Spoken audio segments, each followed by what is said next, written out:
Jodie McLeod. I am the author of this children's book, Leonard the Lyrebird, a story about a lyrebird set in the Blue Mountains. And I am so excited to chat with you today about something that I love very much, and I hear you're pretty curious about too, and that's creative writing. It's my belief that stories are responsible for making the most important connections of our lives.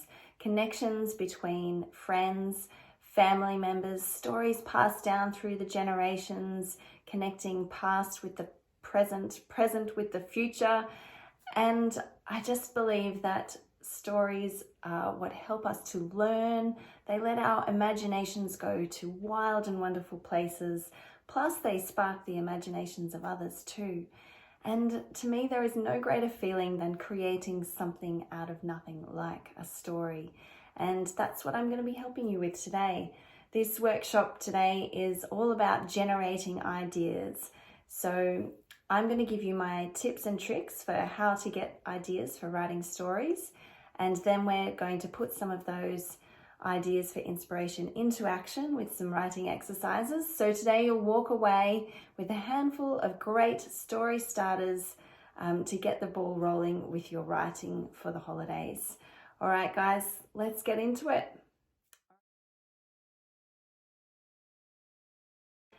Hands up if you've ever had a light bulb moment. Anyone? Oh, I've just had one right now. There we go, that's better. It's that moment when an idea just pops into your mind out of nowhere. It might be an idea for a story, or it might be a solution to a problem you've been trying to solve for ages, or it might be the name of that person who you just couldn't remember at the time, but now after you've had a shower or you're making a cup of tea and it jumps into your mind out of thin air. Light bulb moments are absolutely fantastic when they happen, if they happen, but they are so incredibly rare. It's like trying to catch a shooting star, trying to bring on a light bulb moment. And every writer you talk to will tell you that they don't rely on light bulb moments to generate their story ideas. Writers generally have some rituals or practice, some techniques they use to jog their brain into thinking creatively and get their mind rolling on some ideas for some new stories. For example, Andy Griffiths, who you all know very well, I'm sure, he said that the best story ideas come from a long, slow process of thinking, reading, researching, pondering, experimenting, drafting, editing, and lots of rewriting. Rewriting being the key technique there. Roald Dahl, who I'm also sure you're familiar with, Dahl didn't believe that stories just appeared. He said that you had to work hard to think of them. You start with a germ of an idea, he once said.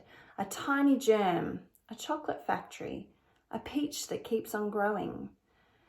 He would write all these ideas down in his beloved red exercise book. But if his exercise book wasn't handy, he'd scribble a note on anything to remind himself, even if he had to write in crayon or lipstick. He also drew on his life for inspiration. Did you know, he said, that every waking and dreaming moment you have on this earth could be fodder for a story idea? Given not every moment would be good fodder, but your very own life is and will be the most plentiful well of ideas material you could possibly hope for. We're going to get to that later, using your own life as inspiration for story writing. But that was just to show you that every great writer has some way of getting their mind to think creatively. They don't wait for the ideas to appear. They do something to spur those ideas into action. And I'm going to give you my tips and tricks now for making that happen. Number 1, have an open mind. What does that mean? It means being aware of your internal thoughts and chatter. It means being aware of when something sparks awe inside of you, or something that you see or experience gives you a little tingle in your toes, or makes you think more deeply about a problem or a situation. All of these thoughts that compel you to think more deeply about something are potential story ideas, and you should write them down. Number 2, set aside some creative time. It's like exercise for the creative mind. If you get up every morning and go for a jog and do some exercise, there's no question that your heart is going to improve and you're going to get fitter. The brain is a muscle just like the muscles of the body. And if you give it the exercise that it needs, it will get better at that skill. So what I'm talking about is setting aside some time to let your mind be open to all of the things that I was talking about before. So it might be 10 minutes before breakfast every morning, you might sit at your desk, or it might be when you're walking the dog in the evening. You might just allow your mind in that moment to go to those places, to be more open, to invite inspiration in. This is your designated creative time. Number 3, set a deadline. This is sometimes hard to do when you're a student at school, setting your own deadlines, but often the teachers will give you a deadline, and see that as a great thing, because deadlines, they propel us into action. If I was to tell you that I want you to write a story and you can take all year to write it, hand it in to me by the end of the year, oh my goodness, the procrastination that you will feel will be overwhelming. But if I say, okay, I want you to work on the piece of writing for the week and by Friday it's got to be handed in, then that is a more concrete deadline that will make you manage your time better and really try to get it done by that time limit. Deadlines the restriction of a deadline is actually so liberating, and it helps us get things done by a certain time. So yes, my recommendation is set a deadline. Number 4 is keep a notebook. Write your ideas down in your notebook. I have a notebook and I keep it on my bedside table because I find that my inspiration, my ideas come to me most readily when I'm in that strange space between sleeping and awake. So as I'm falling asleep, often I'll just gasp myself awake and have to write something down that just came to me. Speaking of light bulb moments, they very occasionally happen when I'm just heading off to sleep. So yes, keep that notebook handy in a place where you'll easily be able to grab it in your school bag or beside your bed, and keep a pen handy too. You could do it with your phone, but I really recommend putting pen to paper. There's something really special about pen on paper that lets ideas sort of flow more authentically onto the page for many. And what else can I tell you about notebooks? They're great resources to read over later. When you're stuck for an idea, reading over an old notebook can sometimes spark inspiration for a new story idea. So it's just great to have a place to compile all those things that pop into your mind. Number 4 is keep a word diary. Get into the habit of writing a new word down every day in your word diary.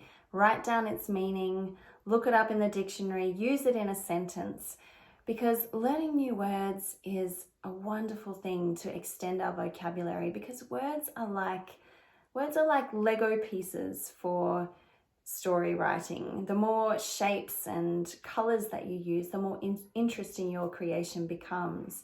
So words can also inspire new ideas. For example, the other day I wrote a word down in my notebook, the word pray, P-R-E-Y. I just found something in that word made me so fascinated. The sort of two meanings of being the hunted thing and the thing doing the hunting. I just love that duality of meaning inside that word. And so wrote it down, dissected it, thought about it, and it's spurred me to write a new story. So words can really become the building blocks, not only the building blocks, but the color and the light to your writing. Number 6 is turn off your inner critic. You know, that little voice that sometimes sneaks into your head when you're writing and says, "That idea's silly. Oh, that's a terrible word to use there. Oh, you can't spell that. Oh my goodness, no one's going to want to read that." This is the time to tell that voice to talk to the palm, because it is not needed here. Your aim is to get words out onto the page, and that voice will only stop you. So if you can switch off that voice, you can acknowledge it. Okay, voice, I hear you, but you know what? This is my time now. I'm just going to put you over there for a moment while I do this writing, and then we can talk later. Switching that voice off is so good for your productivity because it lets the words come out.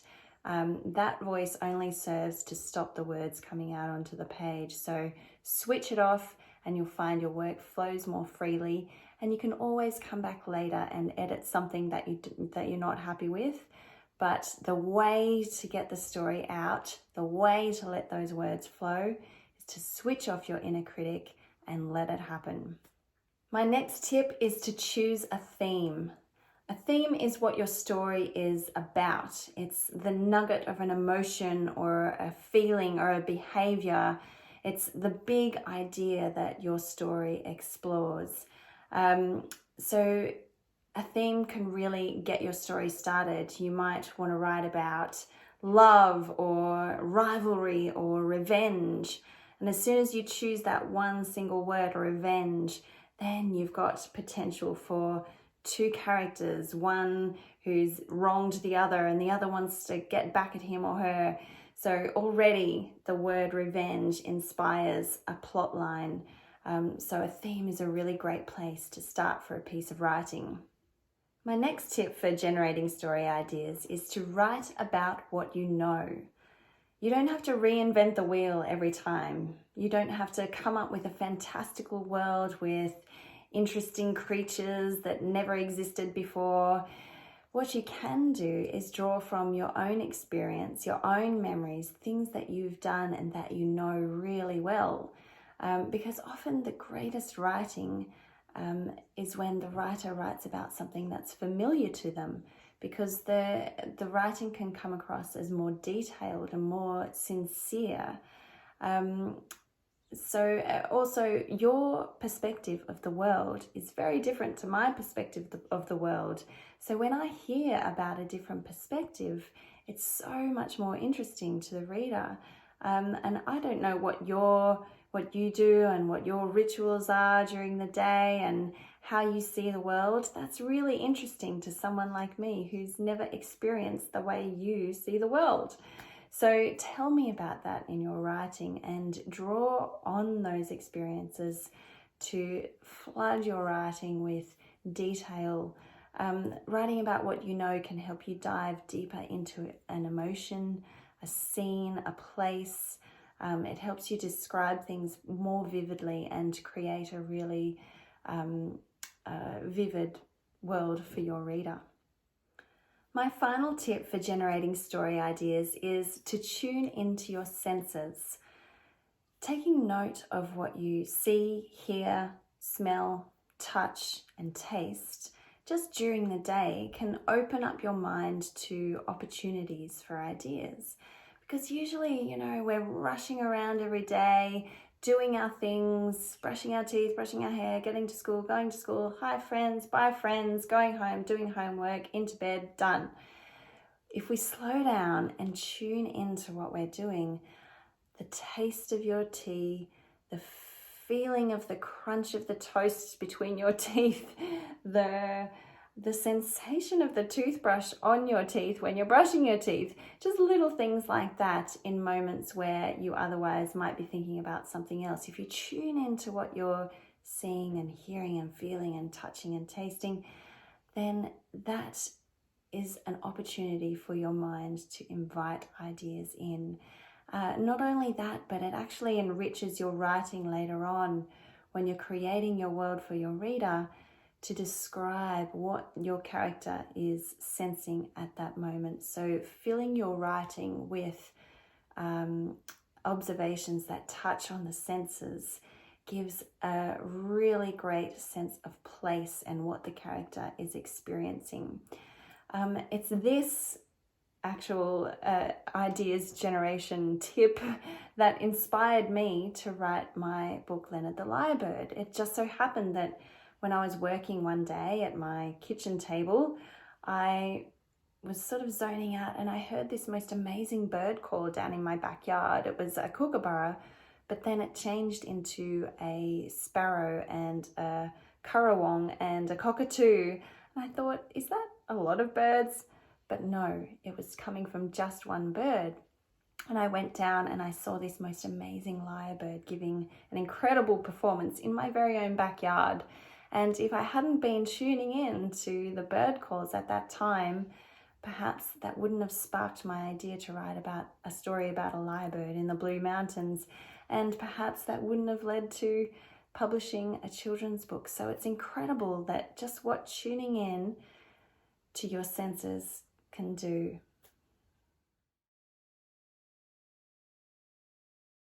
Okay, now that I've bombarded you with ideas on how to get ideas for writing stories, we're going to start writing a story, or at least get the building blocks happening for a story of our own. And we're going to do this by combining two of the tips that I've given you: themes and writing about what you know.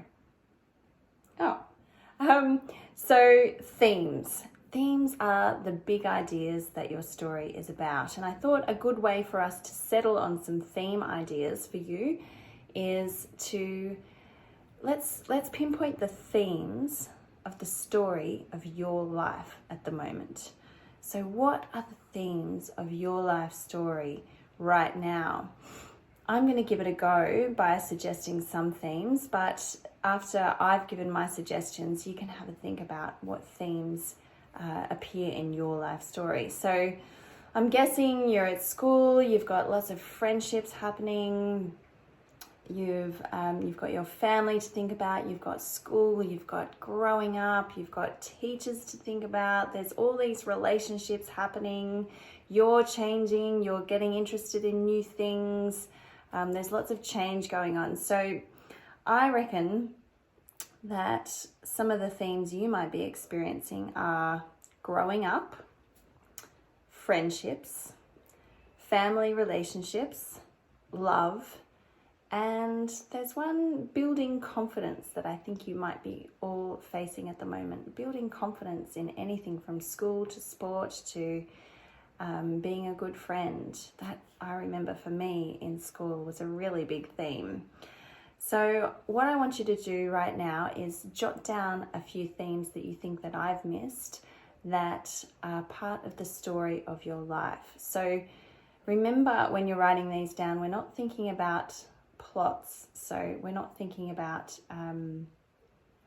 so going to school and having time with your family and playing sport on the weekend. These are all parts of your plot. What we want to pinpoint are the underlying emotions or behaviors beneath those things that are happening. So yeah, as I was saying, growing up, friendships, love, relationships, and what part of those relationships. I mentioned revenge before. That could be a feature in a friendship that you're experiencing at the moment, or rivalry, as I said before. So these are the bigger emotions that you might feel are cropping up in your life story at the moment. So jot some of those down. I'll be back with you in a minute.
Okay, you've got your themes. Now I want us to draw on one of the other techniques I gave you, writing about what you know. One of the easiest ways to get started on a piece of writing is to write about a real memory that you have. Of course, you can fictionalize it and bend the truth a little bit to make it more interesting. But if you write about a real memory, you'll find that the descriptions flow much easier and you can create a more vivid and authentic picture for your reader. For this exercise, I want you to pick one of the themes that you wrote down or one of the themes that I gave you and see if it sparks a memory. And then you're going to tell me the story of that memory. But before we get to that, I want you to take a few minutes now to think of a memory you might like to write about.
So, have you got your memory? I wonder if it's about friendships or family relationships or rivalry or building confidence. Now I'm going to give you a series of questions that will help you dive deeper into your memory and expand your piece of writing. I'm going to ask the question and then I'll give you a couple of minutes for you to write down your response. What was it like that day? What was the weather like? What was the light like? Touch on the senses when you write your description.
What were you feeling that day?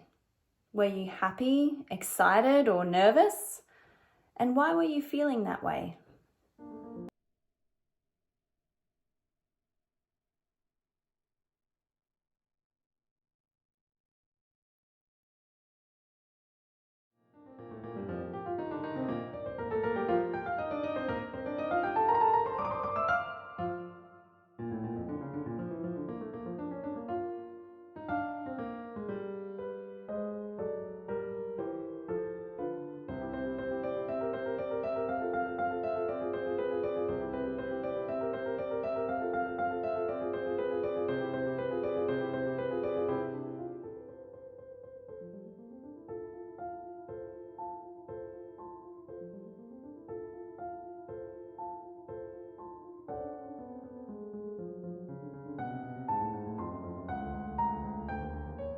Describe your surroundings. What does the room or the environment look like around you?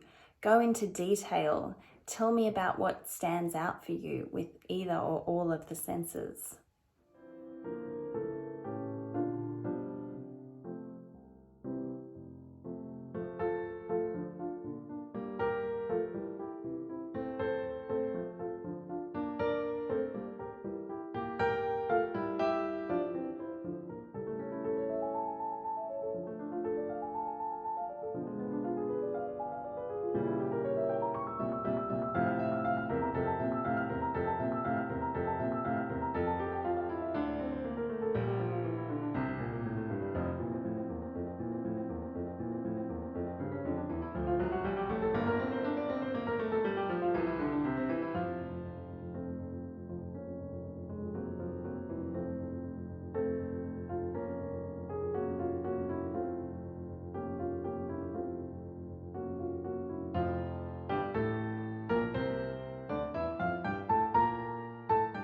What's something unexpected that happened on that day? Did anything go wrong or did anything unusual happen? Things going wrong make for interesting stories. Describe what happened. How did that make you feel? Were you disappointed, happy, elated, sad? And how did other people react?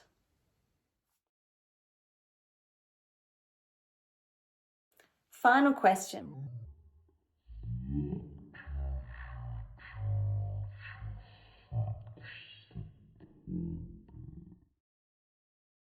What did you do to fix the problem? Or perhaps you couldn't solve the problem, and that's okay too. Stories don't always have to have a happy ending.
How did you go? Is your memory starting to look a little bit like a story? What you should have now are the beginnings and bones of a great story, plus some handy writing techniques to make your story more engaging for the reader. A solid theme, writing about what you know, and an understanding of the importance of touching on the senses in your writing. Plus, you've got some great generating ideas for you to write endless amounts of stories in the future. But it doesn't end there. Writing is rewriting, folks, and no great writer ever stopped at a first draft. This is just the beginning, a starting point for you to explore the wild and wonderful directions your writing can and will take you. And you never know, maybe it'll turn into a book one day. Thank you so much for participating today. If you enjoyed this workshop, please like and subscribe. You can find me online on Facebook and Instagram at Jodie McLeod Writer, or on Twitter at Jodie McLeod, or on my website, jodiemcleod.com, where you can also purchase a copy of my children's book, Leonard the Lyrebird. If you have any little ones in your life, any siblings, cousins, anyone at all who enjoys stories about the Australian bush, I really recommend it. Thank you again, and I wish you all a safe and happy year. Thanks, bye.